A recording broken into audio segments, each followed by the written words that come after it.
Have you ever wondered what secrets were buried after the flood, so dark, so terrifying that even the angels dared not speak of them? Again, what if I told you that the true horror didn't end with the giants being destroyed, but began with the women who gave birth to them? These were no ordinary women. They were the ones who chose desire over obedience, passion over purity. They fell in love with beings from another realm, fallen angels who had defied God himself, and for that choice, they paid a price no one speaks of until now. This isn't just the story of rebellion, it's the hidden aftermath. It's what happened after the heavens waged war, after the were wiped out, after the earth was cleansed, because once the floodwaters receded, there were still consequences to be delivered, consequences so severe, so chilling that only one could carry them out. Archangel Michael, the general of heaven's armies, the sword of divine justice. But here's the shocking part. Michael didn't just punish the angels. He turned his attention toward the wives, the human women, who had united with darkness. What he did next would leave a mark on the spiritual realm. Forever could their souls still be calling to us today. They linger in myth, as sirens luring the living with voices soaked in sorrow and rage. Before we reveal the full truth, comment 777. If you feel the mystery pulling at your spirit, and if you are one of the many who support this channel with your encouragement and presence, thank you deeply. Your light helps us uncover what's long been hidden. Stay with us, because the deeper we go, the more the veil will lift. What Archangel Michael did was not just a punishment, it was a prophecy. And once you hear it, you may never look at ancient stories the same way again. Ready to enter the unknown? Let's begin Archangel Michael's shocking act against the wives of fallen angels. Have you ever heard the saying that one glance can change the course of destiny? What if I told you that a single look, not from a man but from heaven's most powerful beings, was enough to unravel divine order itself? This is unjust, another tale of forbidden love. This is the greatest tragedy of love at first sight ever recorded. So serious, it shook the balance between heaven and earth. Up in the heavenly realms, all was pure, orderly and radiant to the angels. God's messengers and warriors were fulfilling their sacred duties, singing holy praises, maintaining the beauty of creation and standing as sentinels of divine law. They were created to serve and obey with no desire of their own beyond the will of the Almighty. Their task was clear, their loyalty unquestioned. But then, something shifted one day. As they cast their gaze downward from the heights of heaven, their eyes fell upon earth. What they saw was not chaos or sin, at least not. Yet what they saw was beauty, but not the type of beauty they were used to. It wasn't the perfection of celestial beings or the glory of stars. It was human beauty, imperfect, vulnerable, real, and it captivated them. The women of earth, with their raw emotions, soft strength, and mortal charm, stirred something inside the angels that had never been awakened before. It was unlike anything they had ever felt. How could beings forged in light and holiness begin to desire flesh and fragility? What was it about these women that made angels eternal and wise, willing to abandon everything they were created for? Genesis 6:2 records, the moment when this divine boundary was crossed, the sons of God saw that the daughters of men were beautiful, and they took wives for themselves from any they chose. This moment, this first look, would mark the beginning of a downfall. It was the spark that ignited a chain of rebellion, corruption, and ultimately divine judgment. But the deeper question remains: if even angels can fall because of desire, what does that say about the power of human love and the dangers of loving outside God's will? This is where the story takes a dramatic and dangerous turn. The angels, once untouched by the temptations of the world, began to experience something foreign, something powerful. It started as a subtle fascination, like a whisper on the wind. But with every passing glance to earth, that whisper grew louder, becoming a voice they couldn't silence. What was this strange pull they felt? Why did it awaken such longing in beings who were created to be above desire? It wasn't just admiration anymore. It was craving, obsession, a fire igniting in hearts that were never meant to burn with earthly passion. These were minor angels. These were the sons of God, heavenly watchers, guardians of divine order. And yet each time they looked down, the boundaries of heaven blurred a little more. The light that once radiated from them, pure and unwavering, began to flicker. Their glory, meant to reflect the holiness of God, started dimming as forbidden thoughts crept into their minds. Meanwhile, down on earth, the women carried on with their lives, blissfully unaware of the cosmic drama unfolding above them. They baked bread, sang songs, tended fields, and told stories. By firelight, never knowing that their beauty, laughter, and warmth had become the downfall of the watchers in the sky. These women, simply being human, became the unknowing focus of divine rebellion.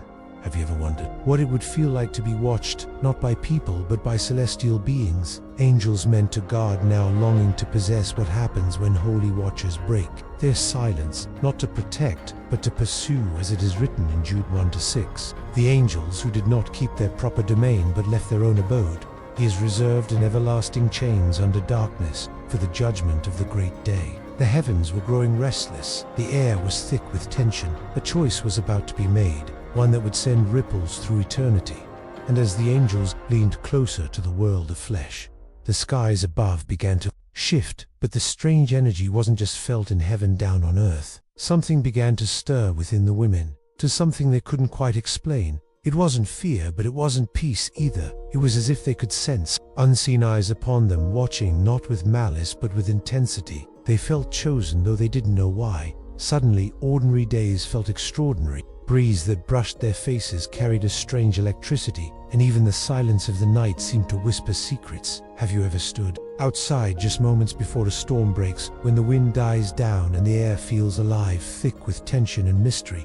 That's what it was like for these women. Every heartbeat felt louder, every glance over the shoulder more urgent. The skies looked normal, yet something about them hinted that change was coming, not just in the clouds, but in the very fabric of the world. They didn't realize that their presence had become the center of a spiritual war. Their smiles, their laughter, their grace, it was drawing angels down from the heights of glory. The invisible barrier between the eternal and the earthly was thinning, and deep down something inside them knew that life, as they knew it, was on the edge of a transformation. Was it fate? Was it temptation? Or had they unknowingly become part of a story written long before their birth? Ecclesiastes 3:1 reminds us, to everything there is a season and a time, to every purpose under the heaven. But what happens when heavenly beings try to force a season that God never intended? The world itself felt like it was holding its breath. Animals grew restless. The wind carried a hum like creation bracing itself for a collision it couldn't prevent. And still the women continued, not knowing that destiny, dark, divine, and irreversible, was already on its way. The angels were fully aware that they were treading a dangerous path, one lit, not by holy fire, but by the flames of rebellion. They knew the line they were approaching was just forbidden. It was sacred. They had been created as divine messengers, warriors of light sworn to serve the will of the Most High. Every fiber of their being was built for obedience, for praise, for purity. And yet something had changed. The longer they gazed upon earth, the more they hesitated in their duties, the more they dreamed of something they were never meant to desire. Each time the thought of leaving heaven crossed their minds, guilt surged through them. Remembered the celestial courts, the glory of God, His throne, and the honor of bearing His light. But then another thought would rise, stronger, more seductive. What if there was something more? What if the humans weren't just lesser beings, but a doorway into a kind of experience angels could never taste unless they crossed the line? Questions once unthinkable now echoed in their minds. What does it feel like to love with the depth of human longing? We feel the warmth of mortal, touch the ache of joy and heartbreak intertwined. Would we finally understand what it's like to be truly known, not as a servant, but as a lover? Their hearts, once filled only with the light of God's presence, began to carry the shadows of yearning. Is it possible for a being of heaven to love something more than God? Could a heart designed to reflect divine worship be twisted toward earthly pleasure? The scriptures give us a chilling reminder. In Isaiah 14:12-4, where Lucifer himself declared, "I will ascend above the heights of the clouds. I will make myself like the Most High. Desire outside of God's will is the seed from which all rebellion grows." And so the angels stood on the edge, torn between what they were created to be and what they now secretly longed to become. The pull was no longer just a feeling, it was a force, one that threatened to drag them down from the heavens forever. Day by day, the pull grew stronger, and day by day more angels found themselves unable to resist the growing fascination with humanity. What started as a silent curiosity became a secret gathering. One by one, they began to watch the earth below, not out of duty but out of desire. What they saw enchanted them: laughter around fires, gentle embraces, tears shed under moonlight. These were emotions they had never known, and with every sunrise their resolve began to crumble. They had been present at the dawn of creation. They had watched as God spoke galaxies into existence and scattered the stars. Like dust they had sung as the oceans were carved and the mountains raised. Yet now all of that glory was beginning to fade in their hearts, eclipsed by a yearning they could not control.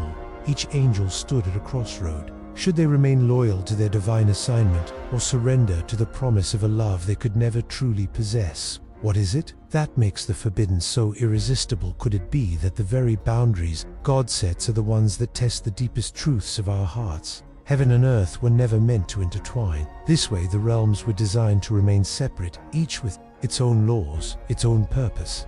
But the angels were now willing to abandon everything they had been. Celestial warriors, eternal messengers, servants of the Most High for a fleeting chance at mortal love. Could they even understand the cost? This was no small decision. It was not an act of curiosity, it was an act of rebellion. The book of Enoch tells us that 200 angels gathered together, led by a being named Samjaza, and they made a pact. They swore an oath, bound by fear and desire, that they would descend to earth together, so that none of them would face judgment alone. But judgment was inevitable. Their choice would not only change their destiny, it would change the world. It would give birth to giants, to destruction, to the rise of wickedness. That would make God himself grieve over creation, as it says in Genesis 6-5. The Lord saw how great the wickedness of the human race had become on the earth, and that every inclination of the thoughts of the human heart was only evil all the time.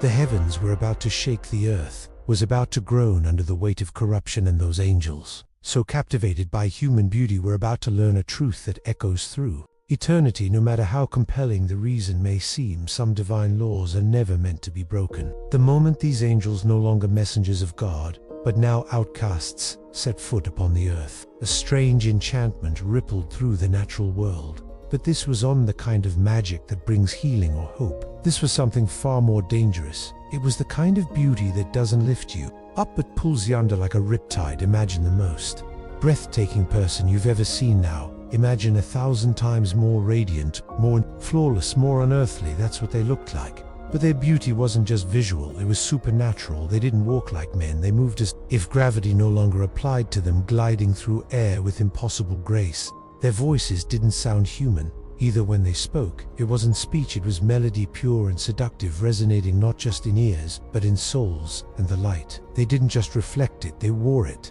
Their presence made everything around them fade into dullness. Flowers seemed to lean toward them. Birds went silent. The air itself shimmered when they entered villages. It was as though time slowed. Farmers dropped their tools. Mothers paused amid children forgot their games. All eyes turned to these dazzling figures. Unable to resist looking at them was like staring into the sun, so brilliant it hurt. And yet no one could turn away. The women who saw them felt something awaken within, an ache, a hunger, a fire that had no name. This wasn't ordinary attraction. It felt like destiny or a spell. What would you do if someone beyond your understanding stepped into your life and made you feel like you were the only person in the universe? Could you resist? Would you even want to?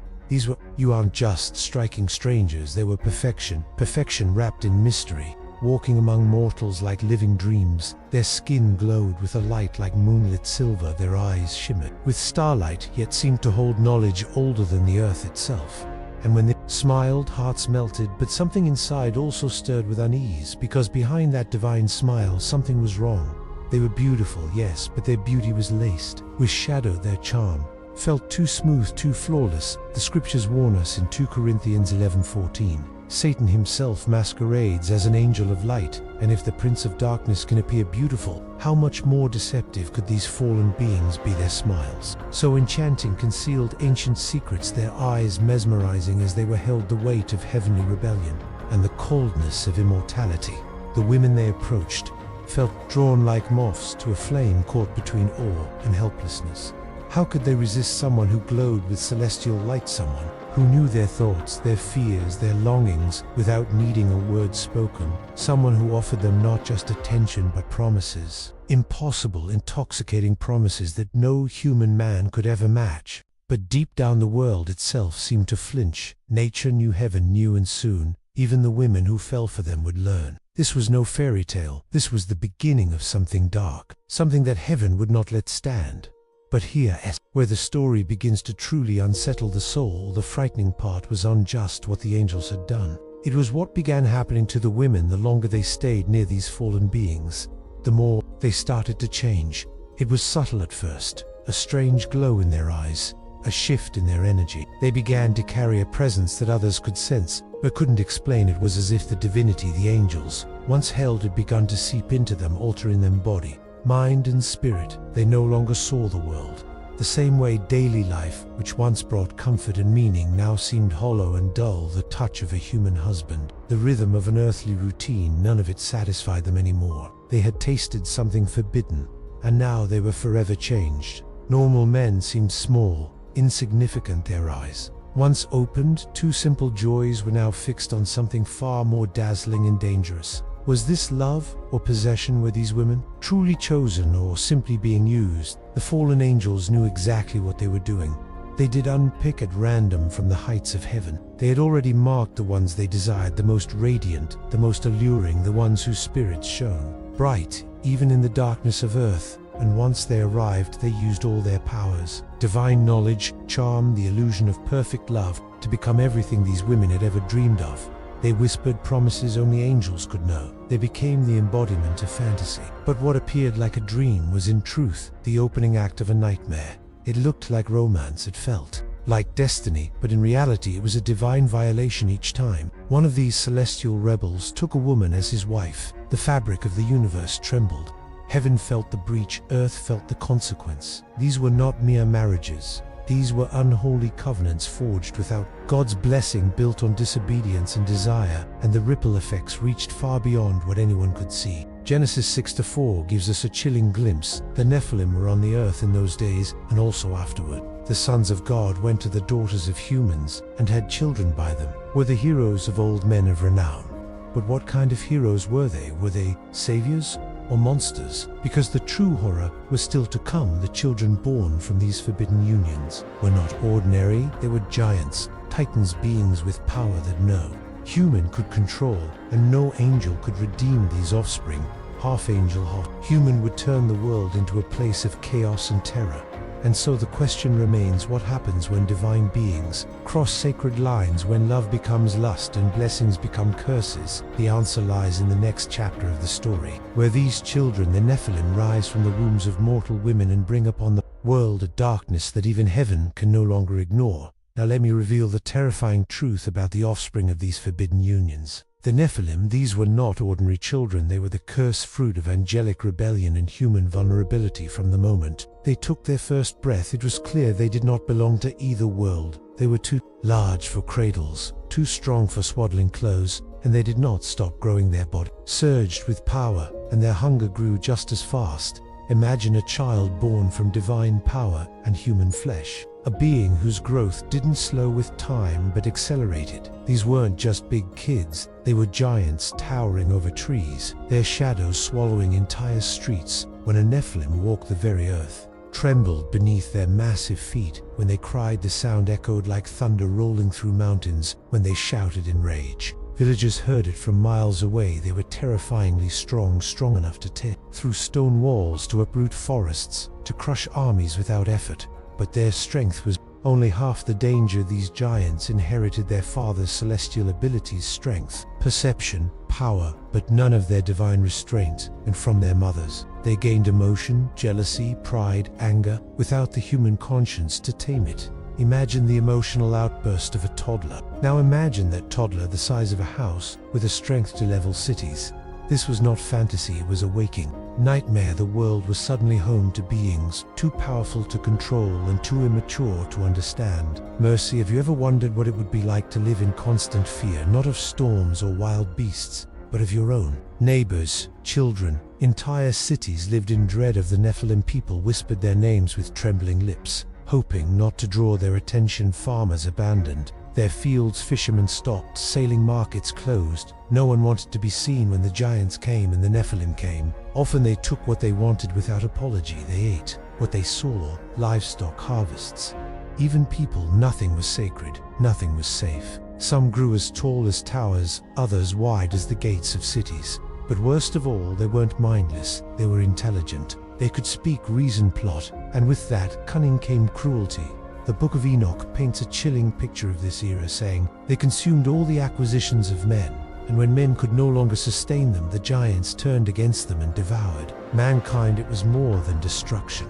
It was judgment unfolding in slow, terrifying motion. The Nephilim were not merely a threat to they were a threat to the balance of creation itself. Heaven watched in sorrow, the earth groaned beneath their weight, and God prepared his response. Because something this unnatural could not go on forever. High above the chaos, seated on the throne of eternity, God looked down upon the earth. He had once called very good, but now that good creation was unraveling the harmony he had spoken into being was being drowned out by the sound of fear and bloodshed. What he had formed with his hands was now being crushed under the feet of giants who were never meant to exist. The Nephilim, the cursed offspring. Rebellion had turned earth into a battlefield of shadows and sorrow, and the ones suffering most were the very people God had breathed life into his beloved humans each day. The cries of the innocent rose like smoke to heaven. Mothers hiding their children, villagers abandoning their homes, prayers whispered through tears, asking if anyone would come,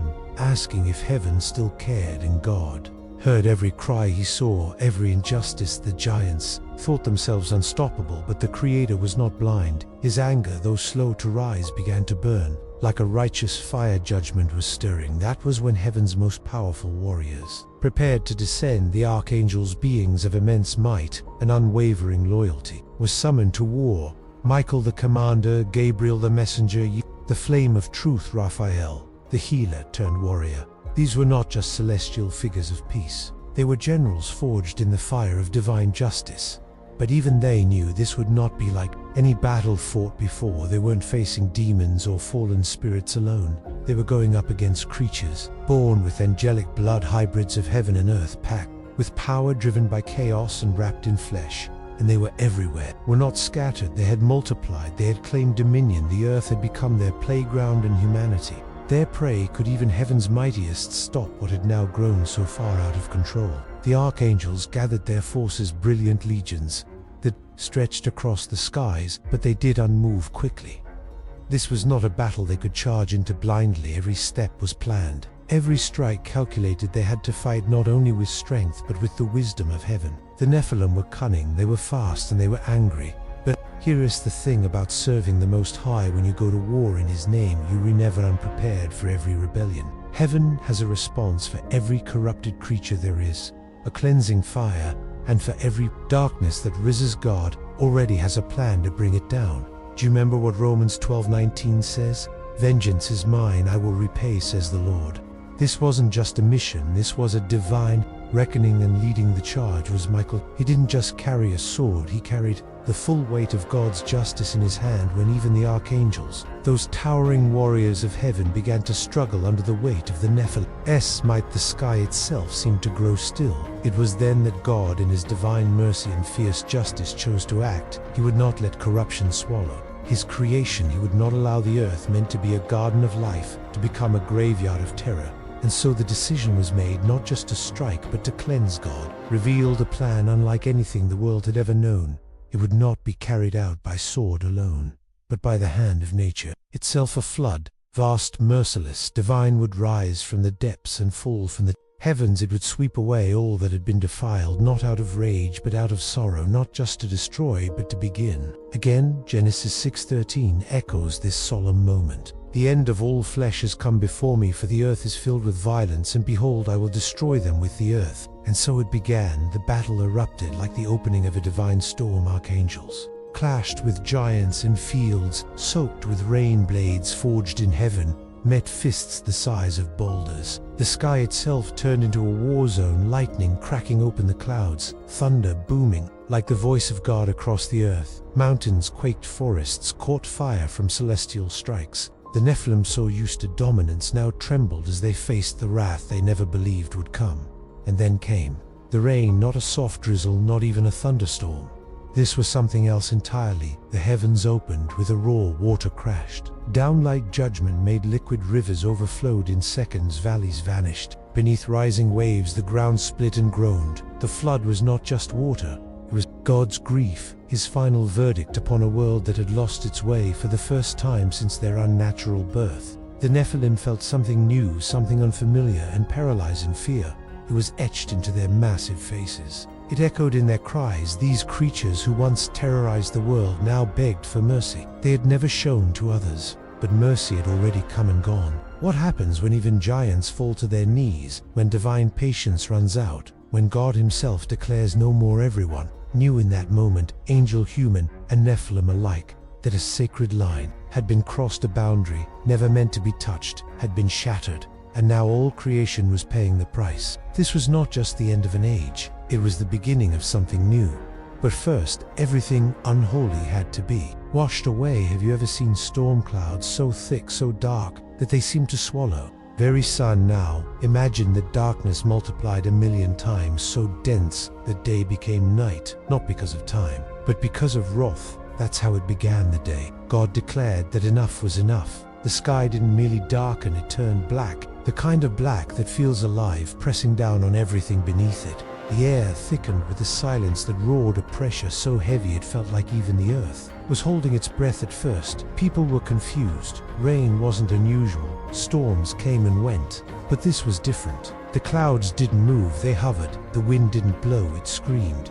And then came the rain, not gentle, not cleansing. These weren't nourishing drops that brought crops to life. These were heaven's tears, thick, heavy, filled with sorrow and fury. They didn't fall, they pounded like hammers from above, like drums of war announcing the arrival of judgment. Hour after hour, day after day, the rain never ceased. It didn't pause, it didn't soften, it poured, like it had a purpose. And it did. The purpose was to cleanse, to erase, to reset, a world gone too far. Even the mighty Nephilim, the terror of nations, the nightmares of men, began to panic.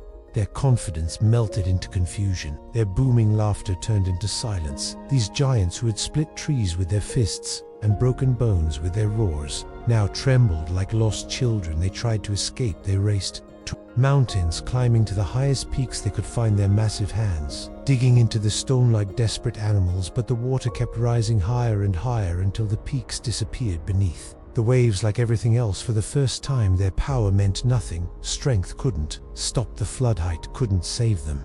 Intelligence couldn't outwit it. The very creation they had mocked, the rain, the rivers, the sea, had now risen up in obedience to the voice of its creator.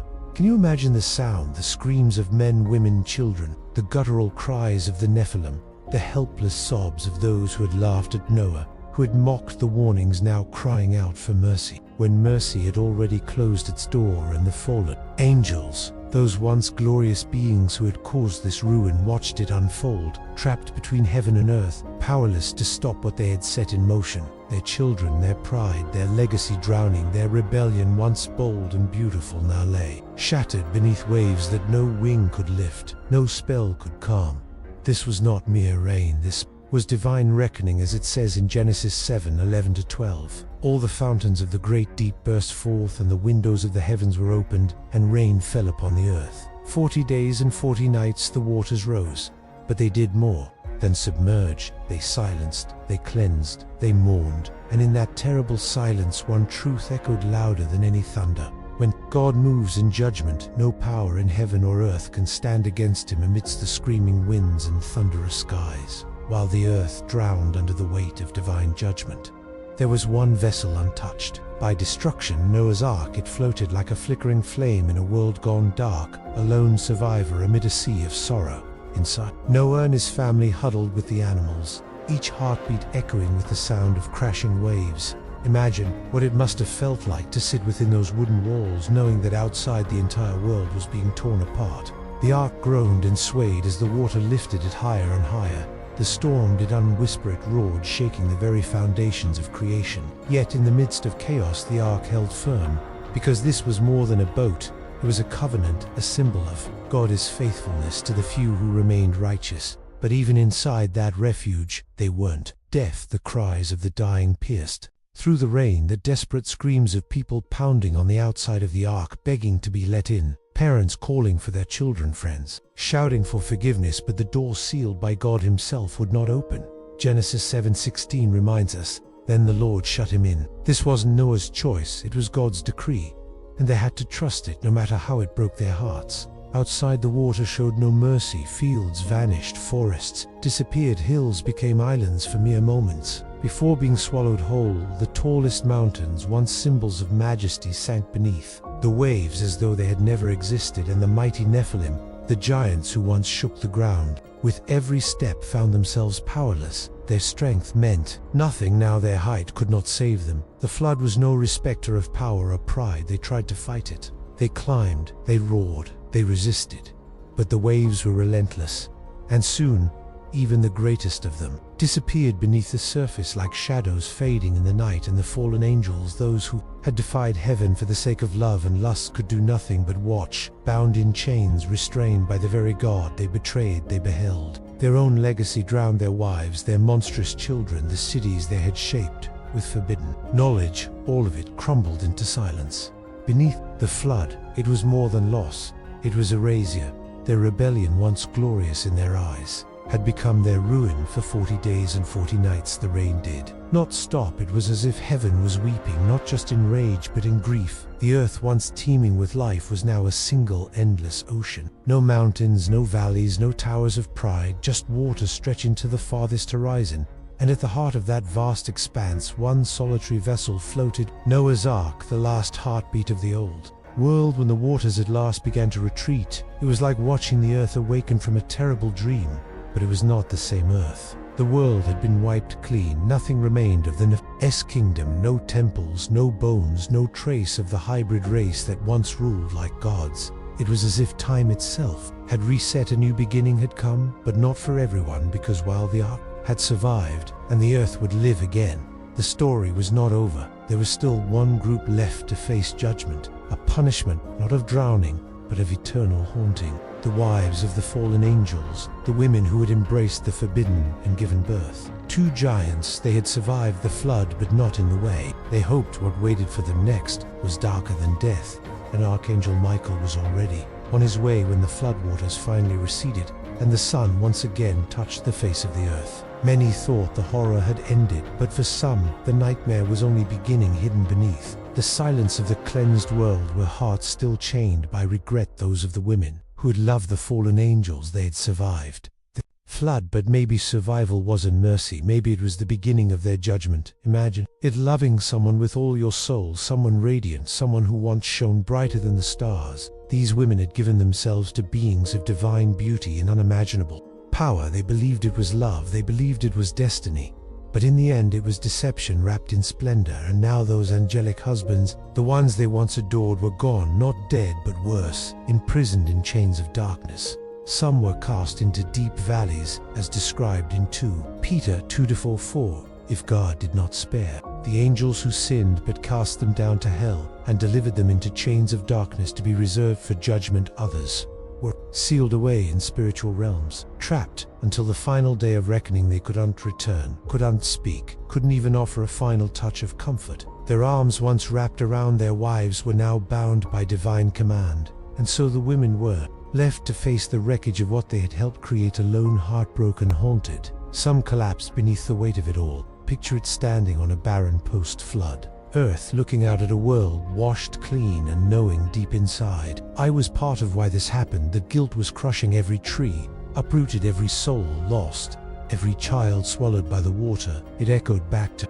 their choice, their love, once intoxicating, now tasted of ashes. They fell to the ground, not out of ritual but out of despair. Some screamed into the silence. Others whispered prayers, voices cracking with pain. They begged God for mercy, sobbing until their throats went raw and their eyes burned dry. But was it enough? Can forgiveness find its way to a heart that helped spark the greatest judgment since Eden? Can love truly blind someone to the point of inviting a curse over all creation? Even heaven looked on in silence, because while the world had been cleansed, the story of these women was not yet over. What would become of them?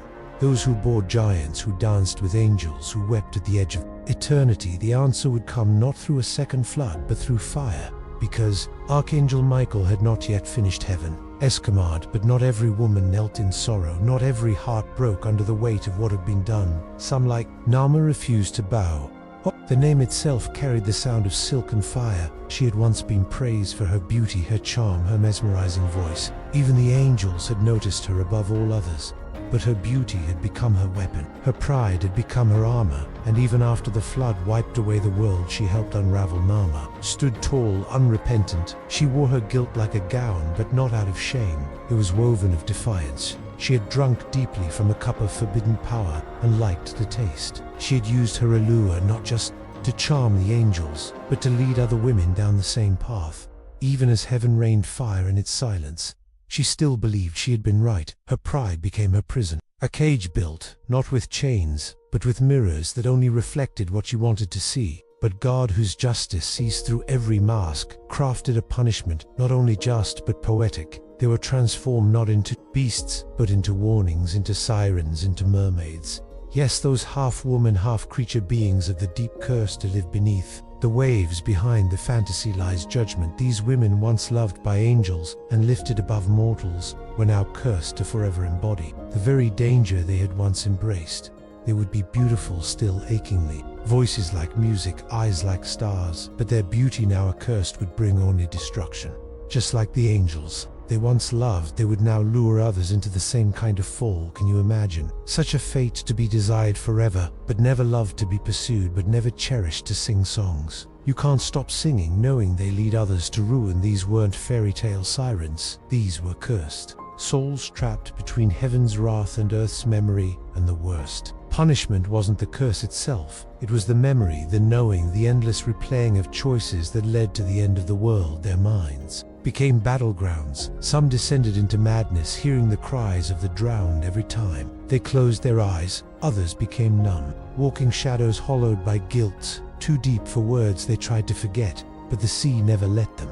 Because the ocean, vast and merciless, became both their prison and their stage. It whispered back their names, carried echoes of their past, and reminded them day after day that they were no longer human, no longer lovers, no longer mothers. They were reminders, warnings, living consequences of a love that crossed divine boundaries. The book of Jude hints at such eternal fates for those who abandon their place. They are wild waves of the sea, foaming up their shame, wandering stars for whom blackest darkness has been reserved forever. What more fitting image could there be? And so Nama and the others wander, still hidden in story, felt in storms, heard in the lonely cries of the sea. And what of the fallen angels, the ones chained in spiritual prisons, sealed away in the deepest darkness? Their bodies were bound, but their awareness remained wide open. That was part of the punishment. They weren't spared from the agony of consequence. In fact, they were forced to witness it. Every cry, scream, every broken moment of the women they once loved. They felt it, not just saw it, they sensed it. The sorrow, the madness, the slow unraveling of minds gripped by guilt. It wasn't just painful, it was torment beyond words, and they could do nothing, not whisper comfort, not reach out, not even close their eyes. They had chosen rebellion, and this was their harvest.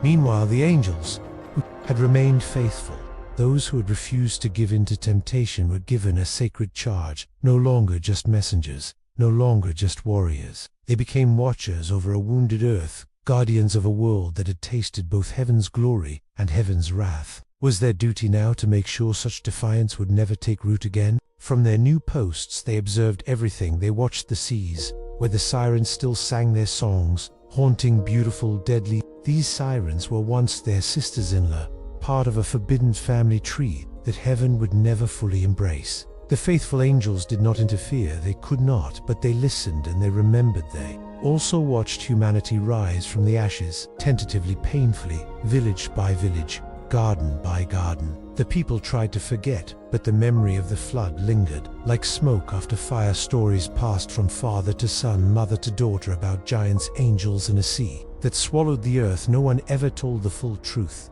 but no one ever completely let it go. A new chapter, a rebirth. The world had been washed clean. But clean does not mean unscarred. The faithful angels, once bold and radiant, now stood in quiet reverence. They had learned, they had seen, they had witnessed firsthand what happens when divine beings cross into human desire. And so now they kept their distance, not because they stopped caring, but because they now understood the cost. They watched from the edge of glory, hands folded, hearts guarded. Some lines are etched in eternity. Some boundaries are not merely laws, they are warnings written into the structure of the universe itself. And the angels remembered the lesson, a lesson soaked in rain, echoed in thunder, etched in sorrow. No matter how beautiful the temptation, no matter how powerful the emotion, there are places even angels should never go. So now you know the story didn't end with the flood. The world may have been washed clean, but its echoes still ripple through time. The sirens still sing, the fallen angels still grieve in silence, and heaven still watches remembering. The day love turned to rebellion and rebellion turned to ruin. This tale isn't just a piece of forgotten mythology or a warning buried in ancient texts. It's a mirror, a reminder that the choices we make, even out of love, carry consequences that can reach far beyond ourselves. It asks us the same question those angels once ignored. What are you willing to give up in pursuit of something forbidden? And what happens when it is too late to turn back? If this story moved you, made you feel something deep in your spirit, or revealed a truth you hadn't seen before, I invite you to comment 777 below to let us know you're awake and watching. Your voice matters here. Thank you to every single one of you who supports this channel through your likes, shares, and subscriptions, and a heartfelt thank you to those of you who give through super thanks. Your generosity helps us keep sharing these truths with the world. But even if you've never given we are still grateful for your presence, your time, and your spirit. Don't forget to like this video, subscribe to the channel, and share it with someone who might need this story today. Let them know the flood was on the end. It was just the beginning of something far greater. May you walk in wisdom, guarded by truth. May you recognize the sirens in your own life and have the strength to walk away. And may God bless you, protect you, and remind you always that some boundaries are sacred and some love is worth waiting for. Stay safe, stay faithful, and stay chosen.